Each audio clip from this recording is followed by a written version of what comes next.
Sampagita, ate. Ate, sampagita po. Sampagita. Ate, sampagita po kayo, ate. Sabi ko po, ate. Daniel, kailan daw lang kita Ricardo? Next month pa. Di ba nag-OJT ka ngayon? Oo. Alam mo, Daniel, sabihin mo naman sa akin yung sked mo para... Sampagita po. Kasi tuwing Sunday na tayo nagkakasama Ate, sampagita po. Uy, Daniel, ano ba? Ano ba yung iniisip mo? Wala. Tara, bilhin na tayo sa Sampagita po. Sampagita. Ilan lahat yan?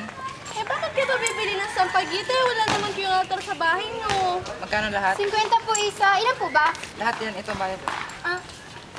Maraming salamat po. Magdala ka pa bukas yung marami. Mas marami, mas maganda. Sige po. Let's go! Tapos ka na? Oo. Pinakyaw ng isang lalaki yung paninda ko. Okay, Hindi naman siguro. Hintayin na kita. Malapit na rin naman yun eh. Tayo mo na lang ako. Sige.